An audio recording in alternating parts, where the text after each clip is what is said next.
Hello students, हमने अपने previous lecture के अंदर एम्बेडेड सिस्टम का बेसिक पढ़ा था और अब हम एम्बेडेड सिस्टम का क्या रोल है आईओटी के अंदर उसके बारे में थोड़ा डिस्कस करेंगे। सबसे पहले तो ये चीज़ है, एम्बेडेड सिस्टम है क्या। एम्बेडेड सिस्टम बोलते किसको है? जब एक ही चिप के अंदर प्रोसेसर और पेरिफेरल्स इंटरफेसेस सभी एक के अंदर ही फैब्रिकेट हो, एक चिप के अंदर ही सब कुछ हो, तो उसको हम एम्बेडेड सिस्टम बोलते हैं। ठीक है, तो एम्बेडेड सिस्टम अब देखिए, इसमें according to the forecast future IT characterised by the term such as, क्या क्या फ्यूचर के अंदर हम क्या देखते हैं, फ्यूचर आईटी का फ्यूचर हम क्या देखते हैं। Disappearing computers, यूबीकॉम। यूबीकॉम का मतलब कि हमें कंप्यूटर के ऊपर बैठने की ज़रूरत नहीं है, हम कहीं भी बैठ के कंप्यूटिंग कर सकते हैं। और उसके बाद क्या है, pervasive computing, ambient intelligence, post PC era, और साइबर फिजिकल सिस्टम्स और इंटरनेट ऑफ थिंग्स। ये सब चीज़ हम आईटी का फ्यूचर देखते हैं, कंप्यूटर के फील्ड का फ्यूचर हम ये देखते हैं। अब इसके अंदर बेसिक टेक्नोलॉजी क्या है, एम्बेडेड सिस्टम है और कम्युनिकेशन टेक्नोलॉजी है। ये इसकी बेसिक टेक्नोलॉजीज़ हैं जिनके ऊपर ये सारा डिपेंड होगा। Embedded system and cyber physical system क्या है ये? अब देखिए, डिफरेंट डेफिनेशंस हैं। फर्स्ट डेफिनेशन क्या है, embedded system are information processing systems embedded into a large product. क्या है? इंफॉर्मेशन प्रोसेस करने के लिए सिस्टम है, एम्बेडेड सिस्टम है। 2000 systems to process the informations. ठीक है, और उसके बाद क्या है, बार्कले की डेफिनेशन क्या है, embedded software is software integrated with physical process.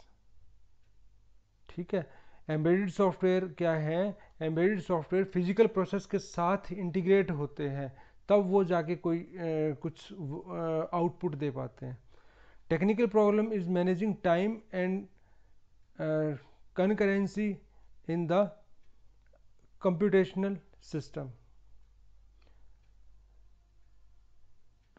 Computational system के अंदर क्या प्रॉब्लम है, क्या चीज़ इम्पोर्टेंट है वहाँ?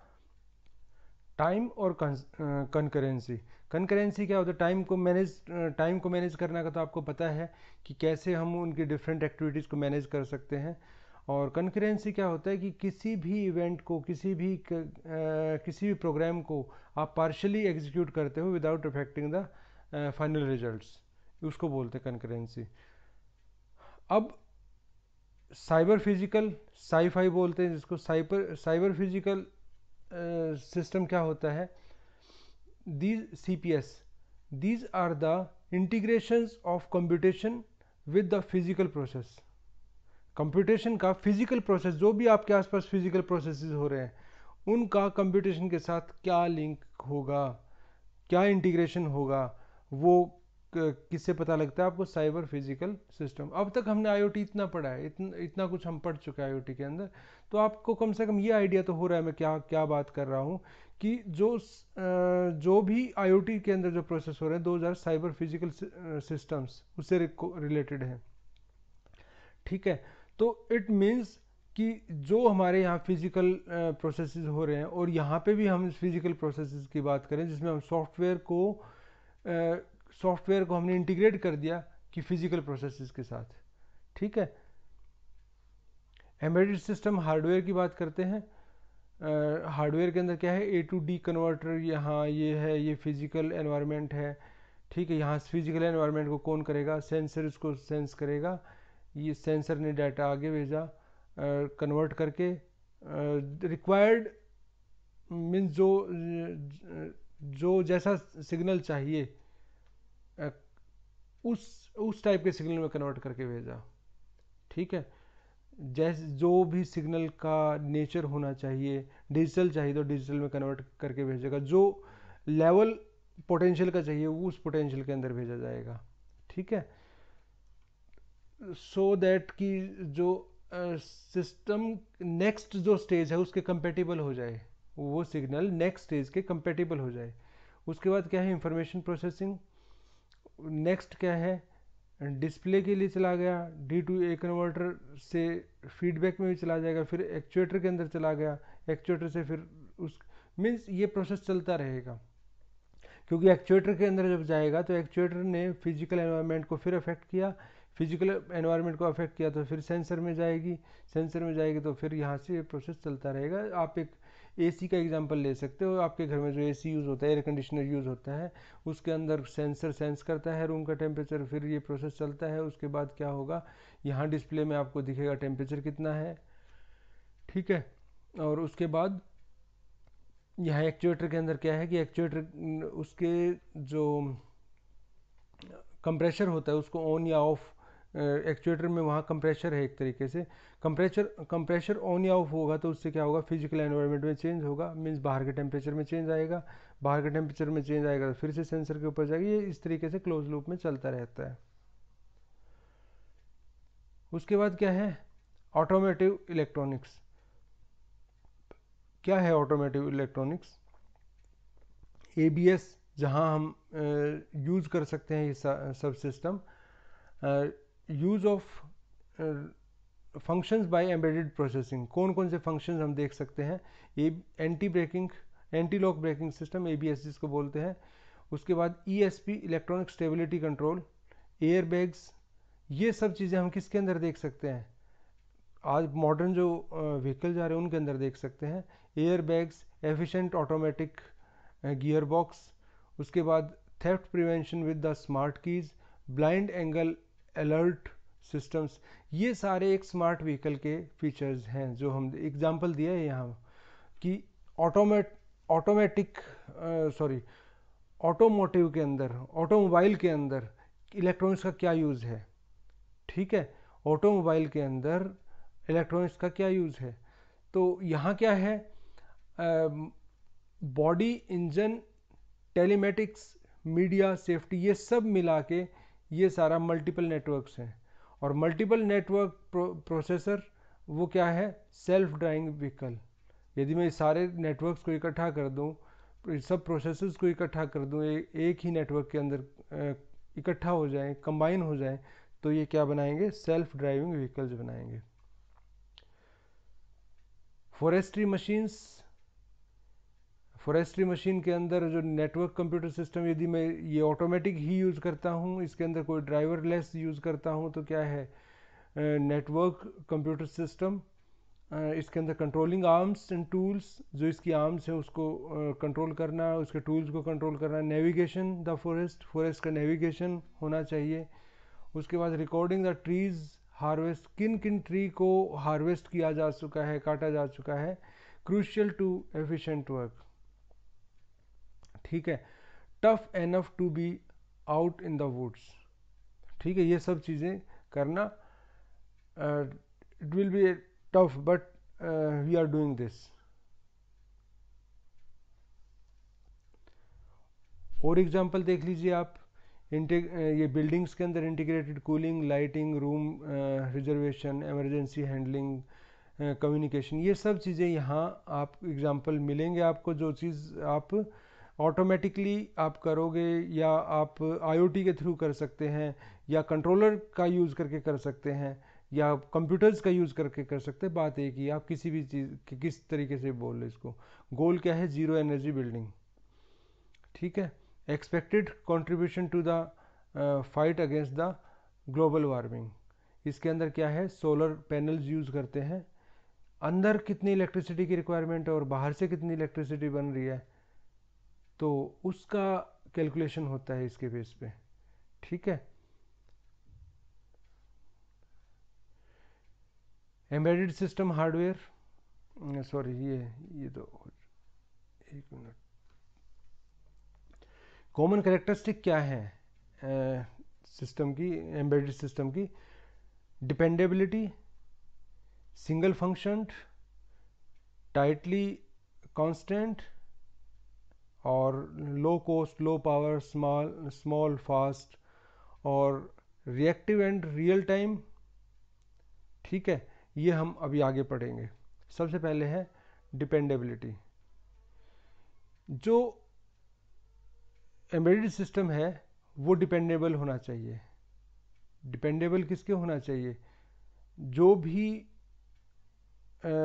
जो भी पैरामीटर्स हैं जो उसको अफेक्ट कर रहे हैं उसके ऊपर डिपेंडेंट होना चाहिए, जो उसके ऊपर इफेक्ट कर रहे हैं, इफेक्ट डाल रहे हैं उसके ऊपर। यदि उसके इंडिपेंडेंट होगा तो इट मीन्स क्या है कि सेंसर की इनपुट आएगी और आउटपुट में कुछ नहीं मिलेगा आपको। रिलायबिलिटी क्या है? रिलायबिलिटी है कि आपके system, probability of system working correctly provided it was working at t is equal to 0। It means क्या है, जब आपने काम करना शुरू किया था, जब उस टाइम जैसा ये काम कर रहा था उसके बाद भी ये ऐसा ही काम करता रहेगा, इसकी प्रोबेबिलिटी क्या है? यदि प्रोबेबिलिटी 1 है जो कि कभी नहीं होती, तो इसका मतलब ये है कि उसकी रिलायबिलिटी इनफाइनाइट है। ठीक है, लेकिन यदि 1 नहीं है प्रोबेबिलिटी तो इसका मतलब उसकी रिलायबिलिटी फिर कम आ जाती है। उसके बाद क्या है? Maintainability. Probability of system working correctly D time unit after error occurred. 0 time पे आपने काम शुरू किया, डी टाइम के ऊपर ये चेक करना है कि क्या वो ठीक चल रहा है, जबकि बीच में कोई एरर भी आ गई थी, तो एरर आने के बाद क्या वो ठीक चल रहा है अब डी टाइम के ऊपर। अवेलेबिलिटी क्या है कि वो 0 टाइम पे काम ठीक कर रहा था और अच्छे से वर्क कर रहा था, तो टी टाइम पे भी क्या वो अच्छे से वर्क कर रहा है क्या? ये यहाँ और इसमें डिफरेंस समझ लीजिए। यहाँ तो ये एरर आने के बाद क्या उसको मेंटेन कर लिया गया है, क्या उसने उसको कॉप अप कर लिया है, क्या उसको उस एरर को ठीक कर दिया गया है। और यहाँ क्या है कि अवेलेबिलिटी का मतलब ये है कि आपका 0 टाइम के ऊपर तो अवेलेबल था, जब आप टी टाइम पे जा रहे हो तो उस टाइम सिस्टम अवेलेबल है क्या, सिस्टम प्रॉपरली वर्क कर रहा है क्या। सेफ्टी क्या है? No harm to be caused, किसी को कोई हार्म ना हो। सिक्योरिटी क्या है? सिक्योरिटी और सेफ्टी में डिफरेंस देख लीजिए। यहाँ मेनली है किसी को फिजिकल हार्म होना, किसी को जैसे चोट लग जाना, किसी को किसी की लाइफ के साथ कोई थ्रेट होना, ये है सेफ्टी से रिलेटेड। सिक्योरिटी क्या है? Confidential and authentic communication. इसमें जो कम्युनिकेशन होगा वो ऑथेंटिक होना चाहिए और कॉन्फिडेंशियल होना चाहिए। Efficiency, embedded system must be efficient. क्या क्या कौन कौन सी एफिशिएंसी आती है इसमें? Code size efficient. Code size efficient, इस बारे में हमने प्रीवियस लेक्चर में बात की थी कि आप जो प्रोग्राम लिखोगे वो छोटे से छोटा प्रोग्राम होना चाहिए किसी पर्टिकुलर काम को करने के लिए, किसी पर्टिकुलर टास्क को करवाने के लिए। छोटे से छोटा प्रोग्राम, छोटे छोटा लेंथ में नहीं, छोटे से छोटा जो मिनिमम टाइम ले। जब मैं उसके मशीन साइकिल्स की बात करूं तो मिनिमम साइकिल्स में वो कंप्लीट हो जाए, एग्जीक्यूट हो जाए, मैं उसकी बात कर रहा हूं। तो code size efficient, run time efficient, weight efficient, cost efficient, energy efficient. इन सब में मेरे ख्याल से आपको और कोई कहीं प्रॉब्लम नहीं होगी, सब चीज़ क्लियर होंगी। Real time constants. Real time constants क्या है? Many embedded system must meet real time constants. काफ़ी सारे जो एम्बेडेड सिस्टम है उसमें रियल टाइम कॉन्स्टेंट्स होते हैं। ठीक है, और एक रियल टाइम सिस्टम जो होगा वो जो बाहर से जो अफेक्टिंग पैरामीटर्स है, फिजिकल पैरामीटर्स है, उनको इमीडिएटली रिस्पॉन्स करेगा। ठीक है, बिना किसी डिले के, कोई भी डिले नहीं होगा, इमीडिएटली रिस्पॉन्स करेगा। यदि हम रियल टाइम सिस्टम्स के अंदर देखें तो यदि रिस्पॉन्स ठीक किया गया है, यदि माइक्रो कंट्रोलर ने एक्शन ठीक लिया है लेकिन डिलेड है, तो इसका मतलब यह है कि वो गलत है, दैट इज रॉन्ग। यहां लिखा हुआ है right answers arriving too late are wrong. एक टाइम, पर्टिकुलर टाइम दिया गया है उसके बाद यदि आपके कुछ एक्शन हो रहा है तो वो गलत है, भले ही यदि आप देखोगे कि इस कमांड से यही तो एक्शन होना चाहिए, आप तो देखोगे इस कमांड से यही तो एक्शन होना चाहिए, लेकिन टाइम निकल चुका, वो गलत है। फिर टाइम इज मोर इम्पोर्टेंट है। उसके बाद क्या है कि जो रियल टाइम कांस्टेंट है उनको हार्ड कांस्टेंट्स बोलते हैं, और बाकी जो कांस्टेंट्स बोलते हैं उनको सॉफ्ट कांस्टेंट्स बोलते हैं। यदि हार्ड कांस्टेंट्स को मीट आउट नहीं किया गया, वो क्या होगा, उसके अंदर क्या होगा, दोज में cause result in a sudden damage. ठीक है, सडन डैमेज, कुछ ना कुछ नुकसान हो जाएगा, वहां कुछ डैमेज हो जाएगा। तो गारंटी क्या है, गारंटी सिस्टम की एक गारंटी, रिस्पॉन्स की गारंटी है, वो एक्सप्लेन की जानी चाहिए बिना स्टेटिस्टिकल आर्गुमेंट के। मीन्स हम एक यदि रियल टाइम एक सिस्टम का की गारंटी पूछते हैं तो हम ये नहीं कहेंगे ये 100 में से 90 टाइम्स सक्सेसफुल हुआ, 10 टाइम्स फेल हो गया। हम ये नहीं कहेंगे कि ये 95 टाइम्स तो पास था, बस 5 टाइम ही फेल है, कोई बात नहीं, ऐसा नहीं कहेंगे। तो बिना स्टेटिस्टिकल आर्गूमेंट के आपको 100% गारंटी देनी पड़ेगी कि वो सक्सेसफुल होगा। रियल टाइम सिस्टम के अंदर क्या है, embedded and real time. Most embedded systems are real time. Mostly embedded system जो है वो रियल टाइम में ही काम करते हैं, या मैं ये कहूँ कि mostly real time actions are based on the embedded system. बात एक ही है, most real time systems are embedded. Real time actions के लिए हम एम्बेडेड सिस्टम का यूज़ करेंगे, या एम्बेडेड सिस्टम जिन कामों में यूज़ होते हैं, जिन वर्क्स में, जिन टास्क के अंदर यूज़ होते हैं, उसमें से मोस्टली क्या है, रियल टाइम है। रिएक्टिव एंड हाइब्रिड सिस्टम्स क्या होते हैं? रिएक्टिव सिस्टम वो होता है जो कंटिन्यूसली उसके टच में होता है, एनवायरनमेंट के टच में होता है। ये विद इज लिखा हुआ था, ये मैंने करेक्ट किया है, यहाँ विद इज लिखा हुआ था पहले। तो जो कंटिन्यूसली एनवायरनमेंट के टच में होता है, उसके इंटरेक्शन में होता है, एनवायरनमेंट के इंटरेक्शन में होता है, तो उसके अंदर जो पेस है, जो उसकी स्पीड है, वो किसके ऊपर डिपेंड करती है, एनवायरनमेंट के ऊपर डिपेंड करती है। ठीक है, एनवायरनमेंट के ऊपर डिपेंड करती है। तो हाइब्रिड इसके अंदर जो behaviour depends on the input and current state. जो इनपुट होगी और जो करंट स्टेट है उसके ऊपर डिपेंड करेगा उसका बिहेवियर। किस चीज़ के ऊपर डिपेंड करेगा, एट प्रेजेंट जो स्टेट है और नेक्स्ट स्टेट जो जो नेक्स्ट इनपुट लगाइए उसके ऊपर डिपेंड करेगा। हाइब्रिड सिस्टम क्या होता है, एनालॉग और डिजिटल दोनों पार्ट्स होते हैं हाइब्रिड के अंदर। डेडिकेटेड सिस्टम क्या होते हैं? डेडिकेटेड सिस्टम वो होते हैं जिनको एक पर्टिकुलर एप्लीकेशन के लिए ही डिजाइन किया जाता है। ठीक है, जैसे कि हमने वॉशिंग मशीन के लिए एक सिस्टम डिजाइन किया है, वॉशिंग मशीन के लिए एक सिस्टम डिजाइन करना है, तो डेडिकेटेड है। तो इसके अंदर knowledge about the behaviour eight the design time, जब आप उसको डिजाइन कर रहे होते हो तब आपको ये पता होता है कि इसको कहाँ यूज करना है, तो आपके लिए चीज़ें आपको वो डिजाइन करना इजी होता है। ठीक है, at the design time can be use to minimize resources and to maximize robustness. जब आपको ये पता होगा कि आपको किस पर्पज के लिए इसको यूज करना है, तो उस पर्पज के लिए डिजाइन करते हुए आप उसके अंदर वो फीचर्स सब डाल दोगे कि उन कंडीशंस के अंदर वो अच्छे से रोबस्ट तरीके से यूज हो सके। जैसे वॉशिंग मशीन के लिए करना है तो आपको ये पता है कि वहां पर मॉइस्चर का एनवायरनमेंट रहेगा, वहां पर मॉइस्चर का एनवायरनमेंट रहेगा, तो उस टाइम जो वहां चिप आप बनाओगे तो उस चिप के अंदर क्या करोगे, आप उसको मॉइस्चर से सेव करोगे उसको। यदि कोई वारफील्ड में यूज हो रहा है तो वहां ये होगा कि टेम्परेचर बहुत हाई हो सकता है, तो वहां जो आप प्रोसेसर कंट्रोलर यूज करोगे तो वो ऐसे होंगे जो हाई टेम्परेचर के ऊपर भी अच्छे से वर्क कर पाए, ब्रेक डाउन ना हो जिनका। ठीक है, तो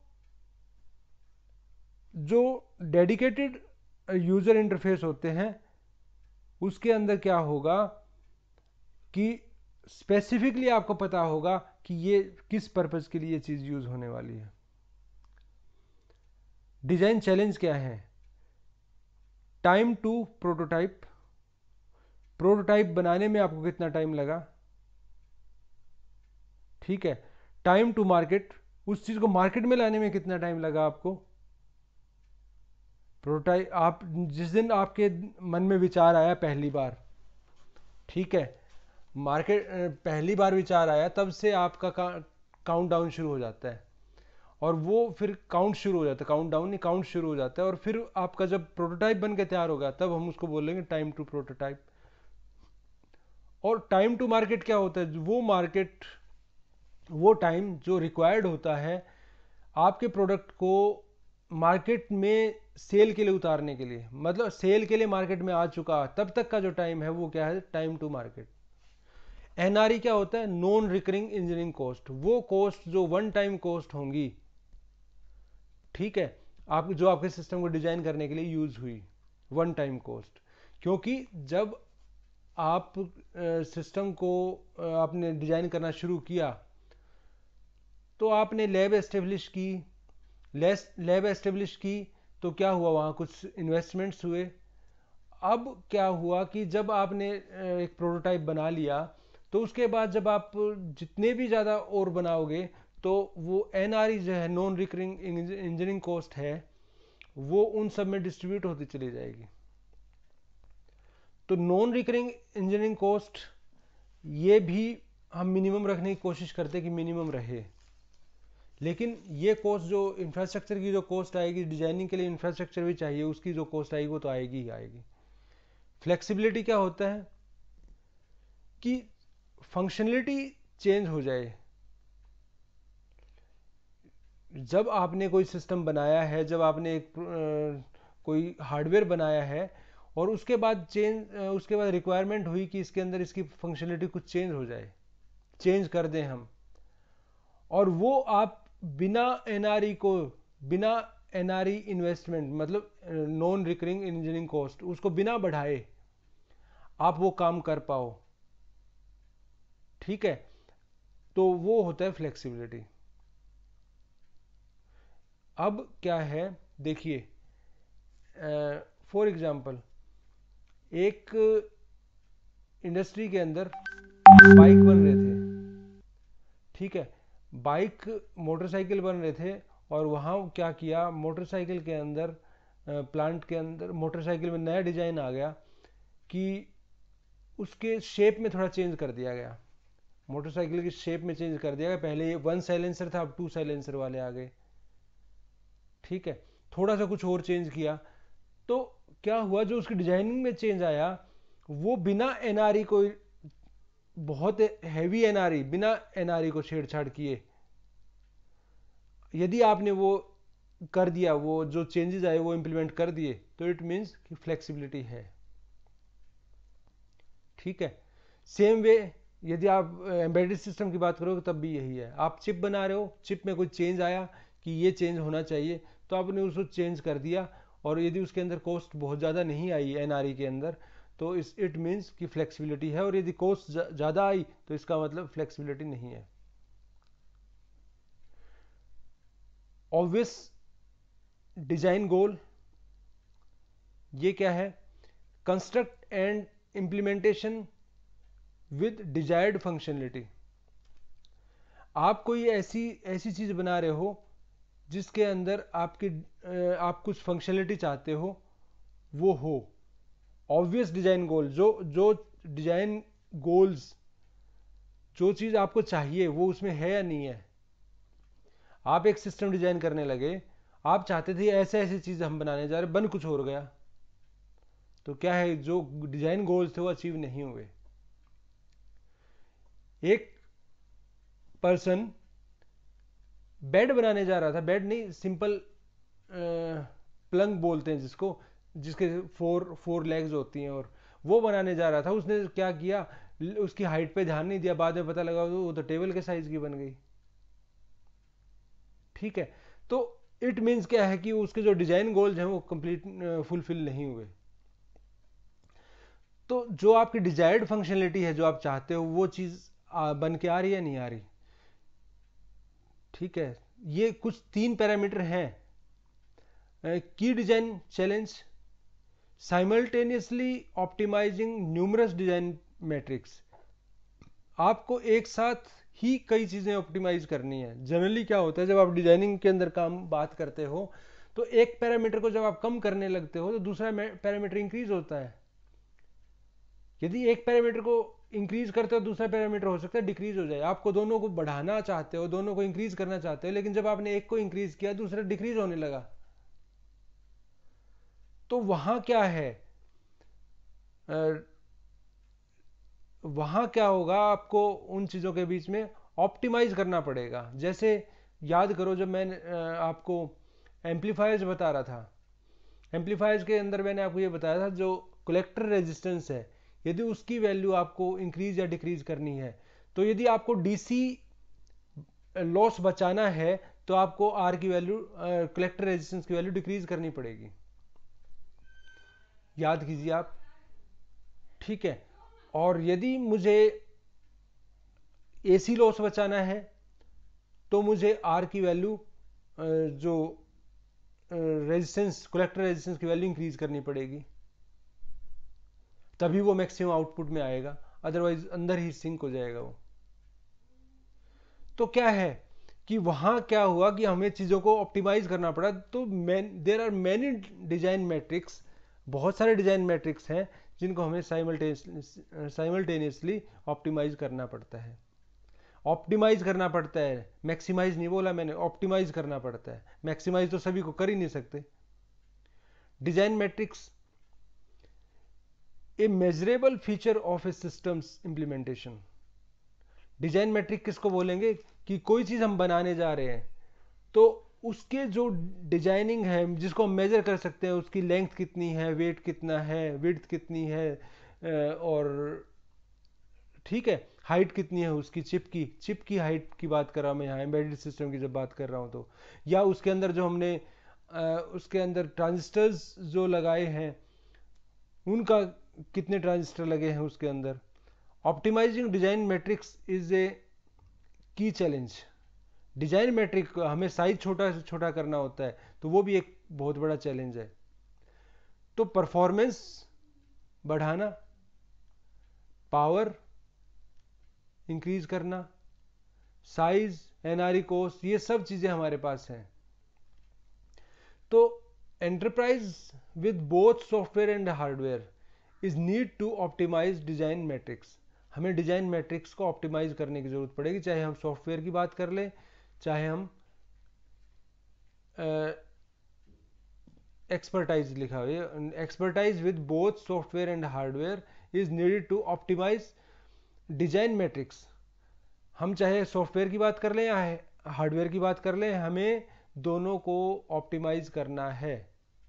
ठीक है, तो ना तो अकेला हार्डवेयर एक्सपर्ट ऐसा काम कर सकता, ना अकेला सॉफ्टवेयर एक्सपर्ट ऐसा काम कर सकता। तो दोनों चीज़ों की कॉमन एफर्ट होगा ये। और जब भी हम एक चीज़ को इंक्रीज या डिक्रीज करने की कोशिश करते हैं तो वो दूसरी चीज़ों को अफेक्ट करता है। ठीक है, जो डिजाइंस हैं, डिजाइन जब करते हैं, किसी भी चीज़ को डिजाइन किया जाता है तो वो एप्लीकेशन और उसके कॉन्स्टेंट्स हैं, उनके ऊपर डिपेंड करता है। डिफरेंट एप्लीकेशंस के डिफरेंट कॉन्स्टेंट्स होंगे, कहाँ यूज करना है। तो design parameter are dependent on the application and constants. Design flow देखिए, स्पेसिफिकेशन होंगी, हार्डवेयर होगा, सिस्टम सॉफ्टवेयर होगा, ये क्या होगा, डिजाइन रिपोजिटरी। वहां से क्या होगा, ये सब चीजें मिला के स्पेसिफिकेशन देंगे, हार्डवेयर बताएंगे, सिस्टम सॉफ्टवेयर बताएंगे, इन सब से रिपोजिटरी बनेगी और उससे क्या होगा, डिजाइन निकल के सामने आएगा, फिर उसको टेस्ट करेंगे। बीच में क्या होगा, एप्लीकेशन मैपिंग होगी, ऑप्टिमाइजेशन होगी, इवेल्युएशन एंड वैलिडेशन होगा, ये सब चीज इसके बीच के प्रोसेस है। ठीक है, ये सारा काम इसमें होगा यदि मैं डिजाइन फ्लो में चलता हूं तो। जब डिजाइनिंग करते हैं तो क्या चीज़ें दिमाग में रखते हैं, क्या चीज़ सामने आती है, क्या चीज़ सोच के चलते हैं कि ये चीज़ें हमें देखनी है। How much power is needed, कितनी पावर चाहिए। Is power an issue, power का कोई इशू है नहीं है, या हम कितनी भी पावर यूज कर सकते हैं, क्योंकि पावर ज़्यादा यूज करेंगे तो हो सकता है हम उसकी एफिशिएंसी बेटर ले सकें। एवरेज करंट नीडेड, कितना एवरेज करंट चाहिए। Maximum transient current, maximum transient current कितना होगा। डू आई नीड कम्युनिकेशंस या नेटवर्किंग मॉड्यूल, मुझे कम्युनिकेशन के लिए मॉड्यूल चाहिए, नेटवर्किंग के लिए मॉड्यूल चाहिए, कम्युनिकेशन और नेटवर्किंग के लिए मॉड्यूल चाहिए। हाउ फार, कितना डिस्टेंस के लिए।